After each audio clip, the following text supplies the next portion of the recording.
karena memang pada dasarnya kita itu mencoba untuk melihat akar permasalahannya di mana. Apakah akar permasalahan itu di diri kita sendiri, di akar rumput, atau justru sistemnya yang salah.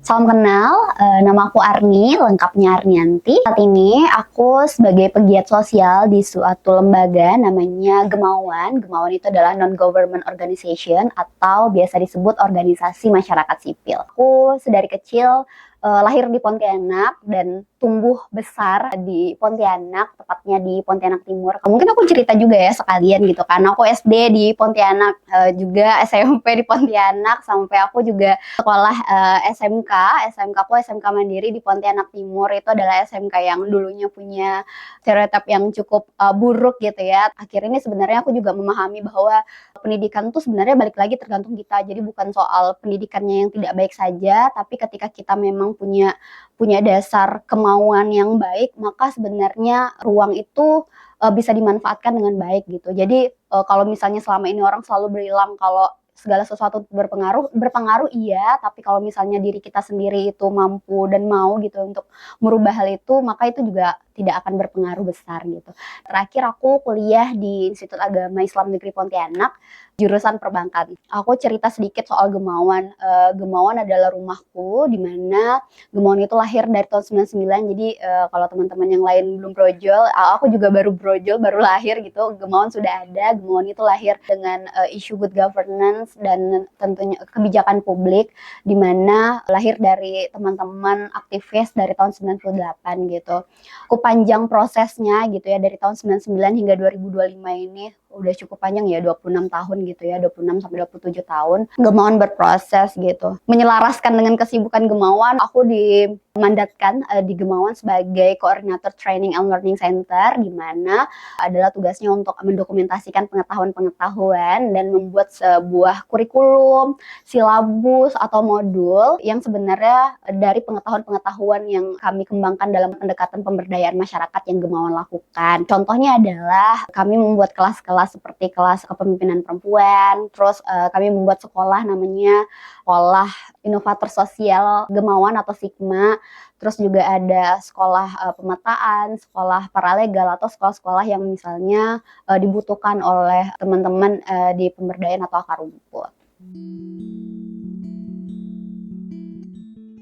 Definisi capaian itu kan adalah sesuatu yang besar gitu, orang ngedapetin award atau misalnya juara umum, juara 1 di kelas gitu, atau banyak hal yang terdokumentasi dengan baik terkait dengan apa sih sebenarnya pencapaian seorang Arni gitu ya sebagai pegiat sosial di Gemawan. Atau semasa aku kuliah ternyata tidak terdokumentasikan dengan baik gitu, karena sebenarnya aku juga bercerita soal latar belakangku ya sebenarnya. Jadi sejak kuliah aku sebenarnya amat sangat senang gitu berkegiatan sosial gitu. Jadi sebenarnya kenal sama Gemawan juga sejak tahun 2016.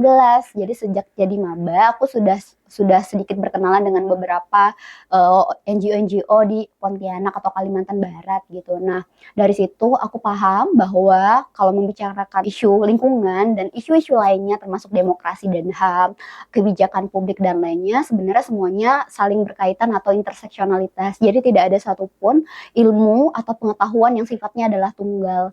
Nah, dari situ aku jadi paham bahwa menciptakan ruang-ruang kecil diskusi dan lainnya itu adalah salah satu hal yang menurutku sebuah pencapaian yang hingga hari ini mungkin pencapaianku adalah konsisten dalam hal itu. Membicarakan idealisme menurutku tidak semua orang mampu bertahan gitu ya, dan aku sangat proud, bangga banget gitu kan dengan diriku ketika aku sampai di titik ini masih punya energi buat mengkritik atau misalnya membicarakan soal pembangunan pemerintah gitu ya, mengkritik pemerintah itu sendiri.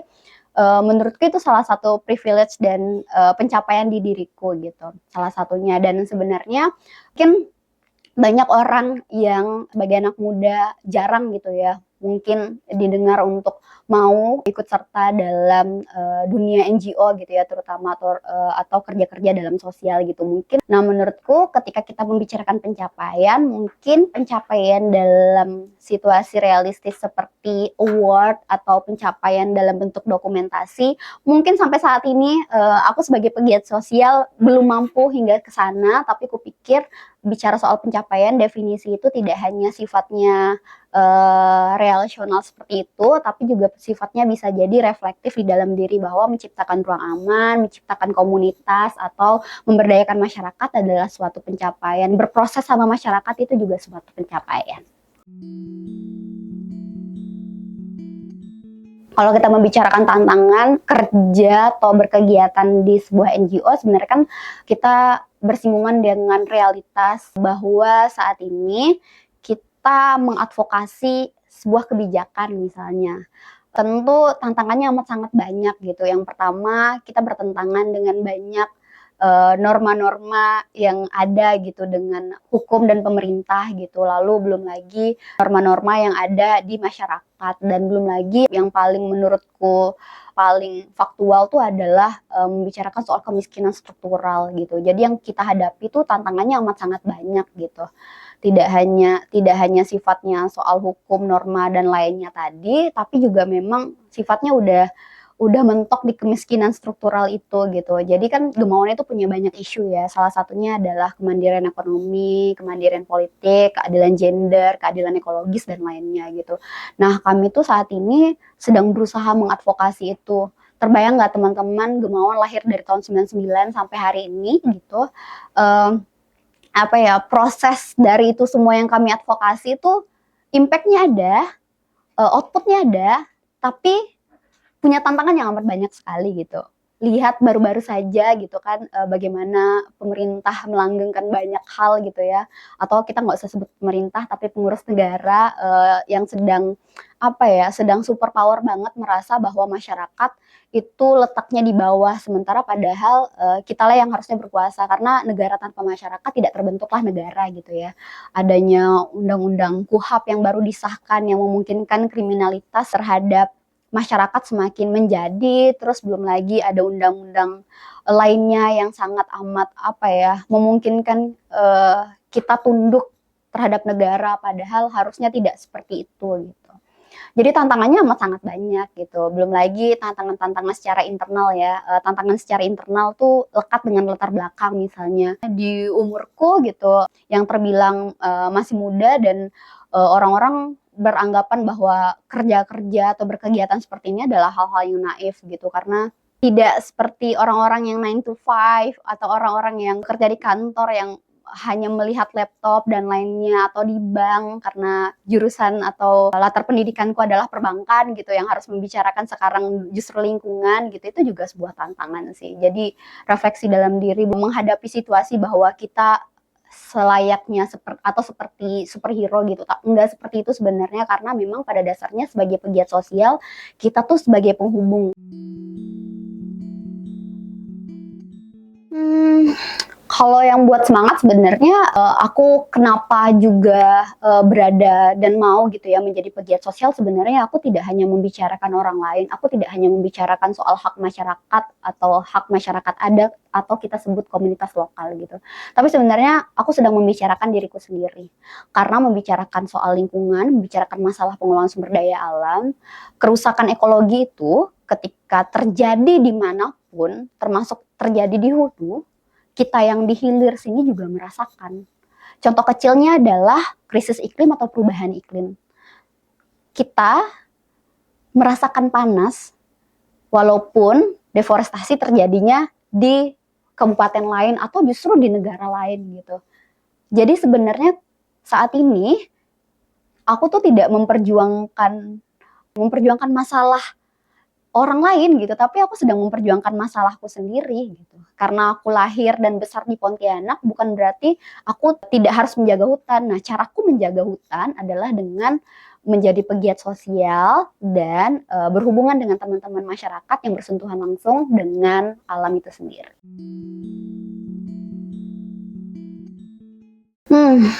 Mimpi dan target ya.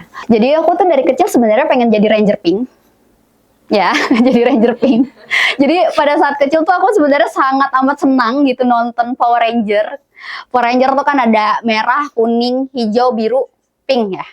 Nah, itu tuh sifatnya inklusif banget menurutku. Kalau superhero lainnya itu kan dia laki-laki sendirian, perempuan sendirian, atau misalnya dia bergabung di Avenger atau Marvel gitu ya. Tapi menurutku Power Ranger tuh melambangkan warna yang aku suka, pink gitu ya, dan sifatnya inklusif banget gitu. Dia satu kesatuan, dia bareng gitu. Nah, seperti mimpiku bahwa dunia sebenarnya bisa inklusif, bahwa tidak ada lagi perperangan antara feminim dan maskulin, atau kita semua sebenarnya merasa bahwa kita semua setara, kita semua mampu untuk saling berperan. Terkait dengan mimpi tadi ya, terus kalau target besar sebenarnya aku nggak punya target besar ya, karena memang pada dasarnya rasa-rasanya gitu ya, kita sudah melalui COVID-19, kita sudah melalui banyak hal yang rasanya sampai saat ini semakin sulit gitu ya. Rasa-rasanya mimpi yang paling besar adalah kita merasa aman dan nyaman dan menciptakan ruang aman. Dan salah satu hal yang sudah kulakukan adalah sebenarnya membangun support system dengan ruang aman tersebut, dengan komunitas-komunitas kecil, ruang-ruang kecil yang sebenarnya kita rawat bareng gitu di Pontianak terutama.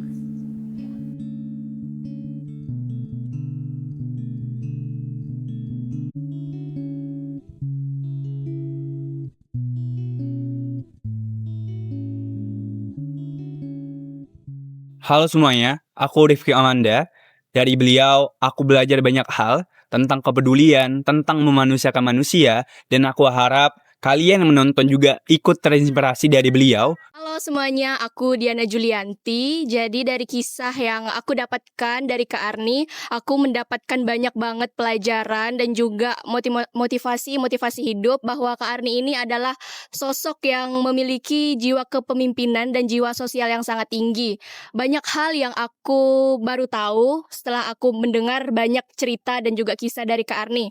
Salah satunya adalah ternyata wanita itu adalah makhluk yang paling dekat dengan alam. Makanya Indonesia itu disebut sebagai bumi pertiwi atau ibu pertiwi, seperti itu. Halo, nama saya Baiko Saputro. Menurut pandangan saya, Kak Arni adalah seorang yang hebat. Dia berani menyuarakan suaranya meskipun banyak pihak-pihak yang mengintervensi. Dan juga di mata saya beliau orang yang penuh kerja keras.